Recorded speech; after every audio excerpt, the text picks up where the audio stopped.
You're listening to the Time to Level Up podcast. I'm your host, business life coach Andrea Liebross. I help women in business commit to their own growth personally and professionally. Each week, I'll bring you strategies to help you think clearly, gain confidence, make your time productive, turn every obstacle into an opportunity, and finally overcome the overwhelm so that you can make money and manage life. Let's create a plan so you have a profitable business, successful career, and best of all, live with unapologetic ambition.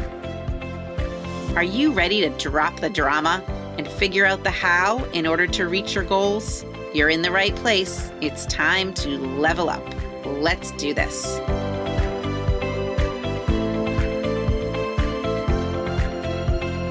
Hello, my friends. I am so happy to be here with you today. I am recording episode 12. And today we are going to talk about organizing your mind. And I'm going to introduce some concepts that may be new to you regarding all the different kinds of work we do that we need our brain to do. So I'm recording this in the middle of January. And this is time of year, people seem to be in the organization mode, right? Everybody is starting new habits. They're declaring they're going to have a clean house. They're not going to let magazines and books pile up on their nightstand. Whatever it is, this sort of organization and cleaning seems to be a hot topic of conversation. And I want you to think about something. When you're in a super stressful situation, and it's not stressful for the long term, I'm just talking short term. For example, in my house, sometimes when I am recording these podcasts, the dogs start to bark or the microphone doesn't work, and it can be temporarily kind of stressful. There's also times when there are big things that are stressful, like a pandemic, or like your kids being home for months on end. And again, that can be stressful. So whether or not the stress is perceived or real, okay, we tend to not be able to move forward if our brain is messy. We need a clean brain in order to move forward with whatever it is. So cleaning off your kitchen countertops and removing all of the unnecessary things, the same thing has to go on in our brain. So when the dogs bark and the microphone doesn't work, in order for me to kind of gather myself and figure out how to move forward, I have to have trained my brain, or my brain needs to be cleared. We talked a little bit about training your brain in the last episode, and this is kind of going to move from that discussion we had last time. But in order to move forward with purpose or direction, to move past something, whether it's little, like a microphone not working, or big, like a pandemic, okay, organizing your brain is really crucial. And often we kind of wonder, we say to ourselves, why is this happening to me? Why couldn't it just work? Or why is this pandemic still trickling into 2021? Why can't we just move on? Okay, and the reason we're asking ourselves these questions is really because we are lacking self-awareness, okay? Now, self-awareness, if you Google it, is really declared as the meta-science of the 21st century, okay? Now, this is the reason because we need to become more self-aware. All of our awareness is often external. So we are aware of the external things going on, such as our phone ringing or notifications coming across or what's going on in the news. So the external world is tending these days to steal our awareness. And when our awareness goes external, we really need to switch it to internal in order to move forward past these things. Because guess what? Even turning off the news, that's you talking to yourself and saying, I don't need to listen to this anymore. Because the news certainly isn't telling you to turn it off, right? So think about, too, when someone pushes you to do something, okay? Usually that external push that came from someone else, that motivation, if it is such a thing, doesn't last very long. The motivation, it needs to come from within. It needs to be an internal push. Okay, so this is why cleaning our brains and getting it in prime condition to move forward is really important. Think about this. Think about 100 years ago. I picture Thoreau by Walden Pond in Concord, Massachusetts. I got married in Concord, Massachusetts, by the way, not on Walden Pond, but right by there. So think about him sitting there with his notebook or whatever he had, whatever writing utensil he had. All he did sitting by that pond was write about what he was thinking. All people did back then was write about what they were thinking. They had nothing to watch except themselves. And guess what? Most of our famous masterpieces of literature come from that era when all people did was think about their thoughts. And the magic in cleaning your brain or becoming internally aware or giving yourself an internal push often happens in the writing process. Because if we keep everything in our brain, usually it's really hard to move forward, right? And we need to get it out. It's like we need to empty the closet if we're cleaning closets, empty out our brain on paper, and then decide what we're going to keep, what we're going to throw out, and put it back in order, all right? So this writing process is really helpful when you're trying to organize your brain or clean your brain, okay? And when you're trying to do the first kind of work I'm going to talk about, which is thought work. Okay, so there are 3 types of work. Today, we're going to talk about thought work. There's also focus work, which is tied more to productivity. And then there's the busy work, which neither takes any brain power, nor does it usually move the needle forward on the big things that count. Okay, but today, we're going to talk about thought work. So notice that as soon as we start to write things down, write down our thoughts in a journal or whatever you're doing, you're motivated to write them down. But then as soon as you start doing that, we meet our friend resistance and doubt and fear, and the flow stops. Okay, it's the same thing when you get that push from some external piece. All of a sudden, yep, that only lasts for so long. We meet fear and resistance and anxiety, and that flow of moving forward stops. So when you feel this resistance, what you're doing is you're really having a thought that is preventing you from doing the thought work, okay? So we can get hooked onto these thoughts that prevent us from even examining what's in our brain, right? But let's just say, okay, that you do develop the habit of doing thought work, of writing things down, of emptying out your brain on paper, just like you're emptying out the closet. And you write without any judgment. And you're not even evaluating what you write as you're writing. It's just coming out, right? You're going to see what's going on in there, what's preventing you from being able to move forward. And I want to caution you here. You don't always have to come to the rescue of your brain and find different thoughts if you don't like what's coming out. All we have to do is to say that it is normal to have all of these thoughts. It's super normal to get frustrated and wonder, why is this microphone not working? Okay, it is super normal to become annoyed when the dogs bark when the UPS man comes. It's also pretty normal to be wondering why this pandemic is filtrating into 2021. Those are all normal thoughts. So all we have to do is say, it's super normal to have this thought. Then we could ask ourselves, though, do I want to keep it? Is keeping this thought going to help me clean out my brain, or going to help me not clean out my brain, because you are cleaning out your brain? Is this thought going to help me move forward?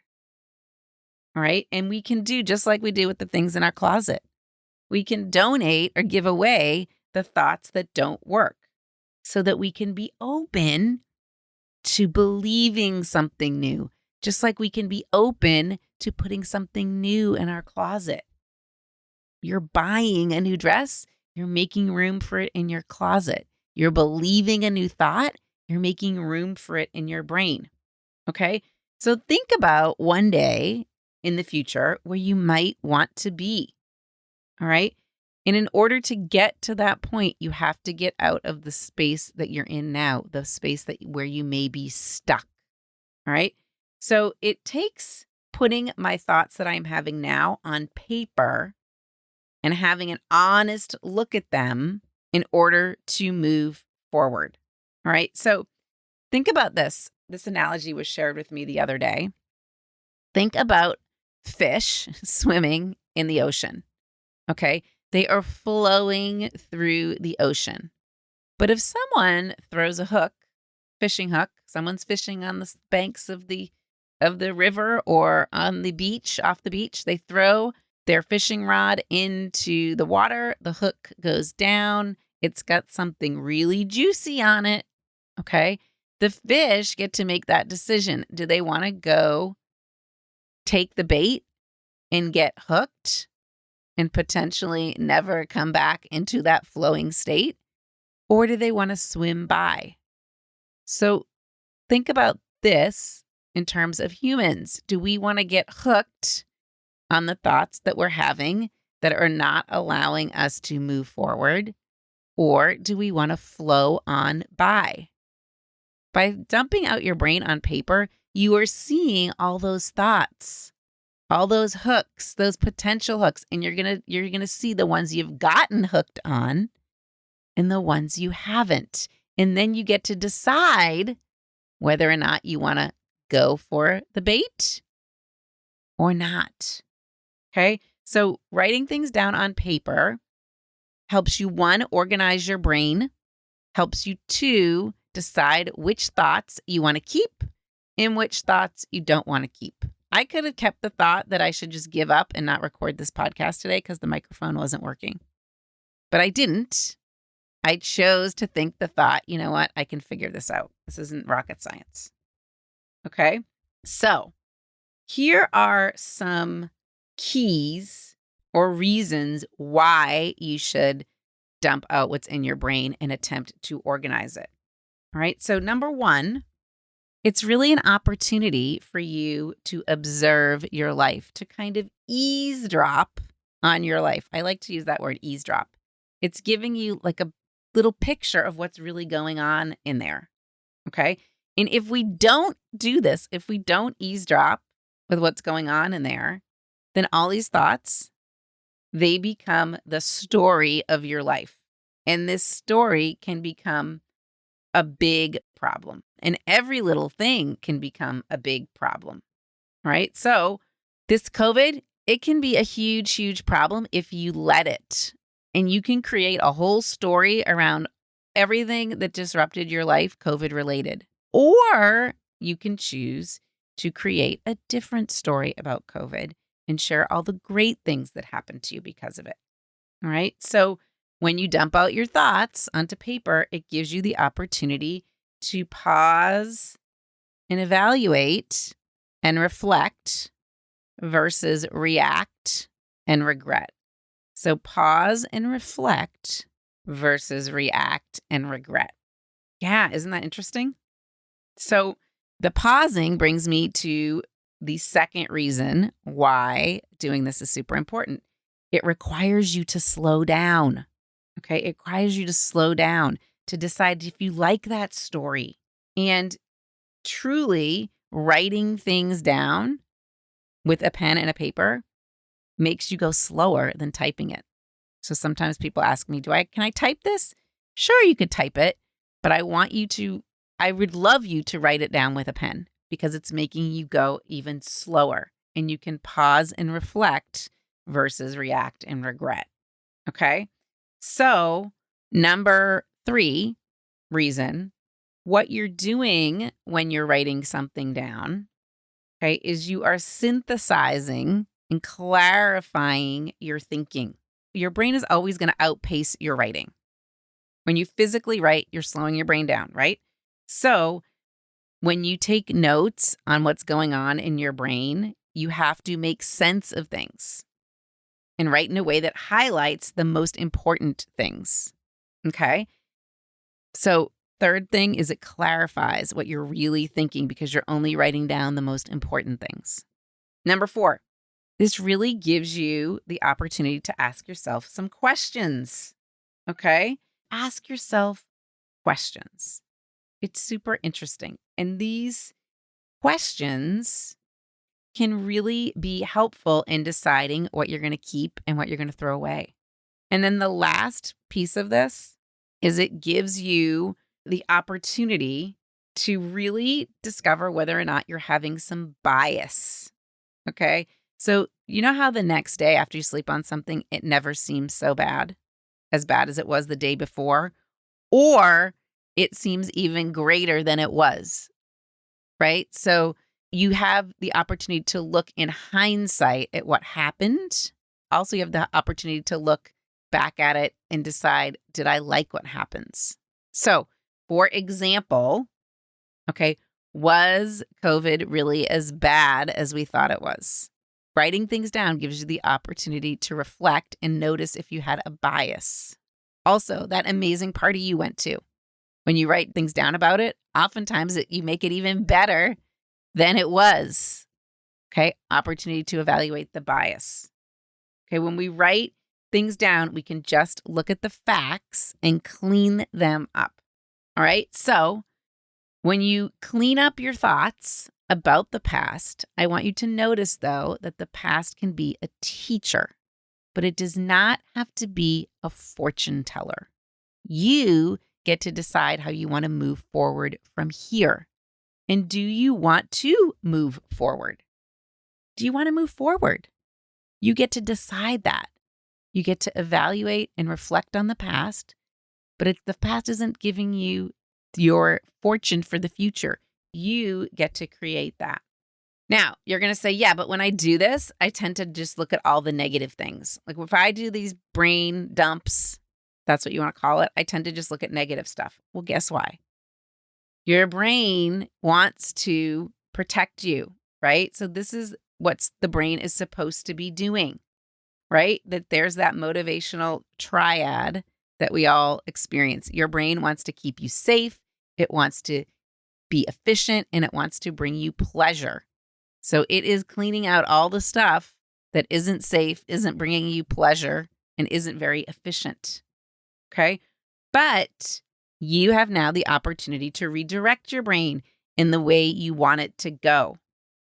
Right. So if you're just sitting around wondering why things aren't happening, right, you're not doing the thought work it takes in order to create the focus work that you need or that would show you you're moving forward. So the best way to do this kind of stuff, though, I'm going to tell you, is to create a ritual, a daily ritual, using the same pen and the same pad of paper and maybe the same music. I like the Bando notebooks, BAN.DO. I love those. I love these Uniball Vision Elite pens. Love those. I like to have some sort of kind of smooth jazz or that era of music on in the background when I do this. And I kind of create a ritual. I do it pretty much every morning after I wake up. And I go downstairs, I make some coffee, let the dogs out, feed the dogs, and then I sit down and I take out my notebook. And I have 2 notebooks. I have one for business and I have one for my own health and wellness. And I try to separate out my thoughts. It's really hard and sometimes it doesn't work. But the business notebook helps me stay on track for my business goals, and the health and wellness helps me stay on track for the rest of my world. Okay? So I want you to recognize that goals are going to be really much easier to achieve when you have an organized brain. And rather than fighting with how you're thinking, you can start to choose to align your thinking with your goal. And you can ask yourself some questions that will prompt the thoughts you need to align yourself with your goal, to move forward and to create your own future. Okay, think of that word aligning yourself with your own thinking versus fighting it. So, the goal here is not to always make yourself happy in writing down all these thoughts. The goal is for you to evolve and to become a different person as you clean out your brain and see what it gives you. Okay? So, if you're looking and trying to wonder what should you be writing about, here are some ideas. You can write yourself a letter to your future self. You can ask your future self, what's this week going to look like? And you can write out what your week should look like or you want it to look like.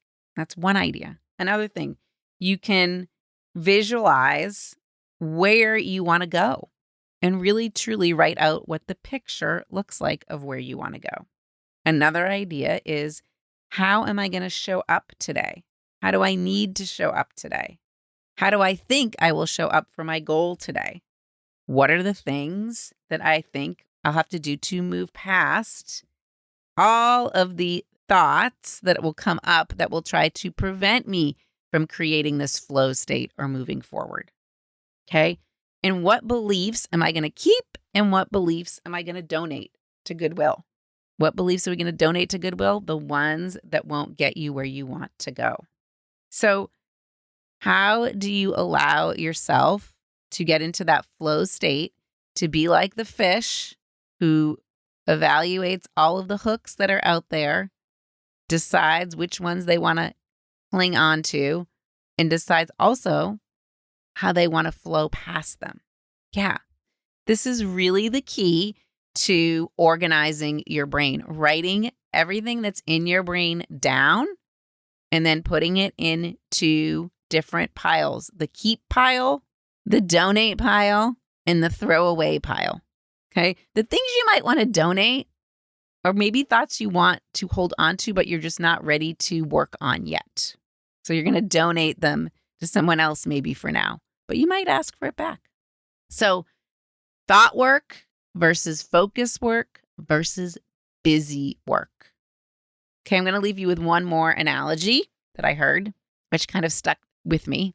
You know, when you're chewing a piece of gum and it gets to the point where it doesn't have any more flavor and it kind of tastes a little rubbery and you're debating whether or not you should throw it out, right? You actually have to have a conscious thought that you're going to throw it out. So when you write down all the things you're thinking, you get to notice if some of these thoughts you have are worn out. They have no flavor. They're kind of rubbery. They're not going to serve you and they're not going to help you move forward. They just don't have it in them, like the used up piece of gum. So it is time to throw them out. All right, my friends. Hope that was helpful in a couple ways. One, to show you the difference between thought work, focus work, and busy work. And we'll talk about the others in upcoming episodes to give you a sense of when you're dumping out what's in your brain, how it helps to clean your brain and helps you decide what to keep and what to donate and what to just completely throw away. Hopefully, you also can understand why being in a flowing state versus a starting and stopping state where you get hooked onto things that aren't serving you, how you can recognize that as you dump out all of your thoughts on paper. And then lastly, how creating a daily ritual around this is super, super helpful. Okay, so if you would like to work directly with me, I encourage you to head over to my website and explore the options. You know, the other day a client asked me, exactly what do we do in coaching? And it really made me reflect. And I think what's going on here is that the change my clients are creating in their life, it really is about so much more than being successful or reaching the goal. The kind of change that they're creating allows them to kind of no longer feel miserable, just white knuckle it and plow through. When they do get the results they want, the work they're doing allows them to make it sustainable. So I am really committed in my coaching to give my clients everything they need, the support, the tools, the thinking, so that they feel excited and equipped to do life, feeling in control and equipped to take care of themselves as they go through the human experience. I've talked about our brains are human. So they are really changing the way they do things, the way they navigate, the way they deal with stress, the way they approach and deal with challenges in all aspects of their life. And because they're doing this work in this transformative way, the process isn't just about growing a business or a career, although that is a result. It's really about leveling up this part of life. And by doing that, by leveling up, that's how they create the results they want. And that's how the results become sustainable. So I want you to imagine how different things would be for you, how different things would feel for you, how different your results would be if you weren't stressing about things, if you gave yourself the tools so that you can flow through life versus resisting it. And maybe even you can laugh about it and let yourself do whatever feels good for you. So I hope these podcasts help you feel inspired and motivated and help you drop the drama and make the decisions for yourself that create what you want in your life on purpose. So if you would like to work with me directly inside my group coaching program, Committed to Growth, or one-to-one, I urge you to go to my website and click on one-to-one or group, submit your application, and let's get started. Group coaching starts pretty much every quarter, and one-to-one can start anytime. So until next time, it's time to level up, my friends. Have a great day. Who's your coach? I would be honored to be your coach for a day or even more. If you want to stop feeling overwhelmed and are ready to commit to growing your business, your career, or yourself, join me on March 3rd or 4th for my free masterclass, How to Overcome Overwhelm and Commit to Growth in 3 Simple Steps. Head over to register for this free class at www.andrealiebross.com/March-masterclass. And while you're there, check out the Committed to Growth group coaching program, where we take all of this learning from the podcast and 10x it so that you can learn to commit to your growth forever and eliminate all of the wavering, the wishy-washy, the little quits, and the figuring it out. We start the next cohort of Committed to Growth on March 18th, but enrollment is open now, so you want to reserve your spot. If you want to talk more about it, book your consult call as part of the enrollment process, and we will figure out if this is a good fit for you.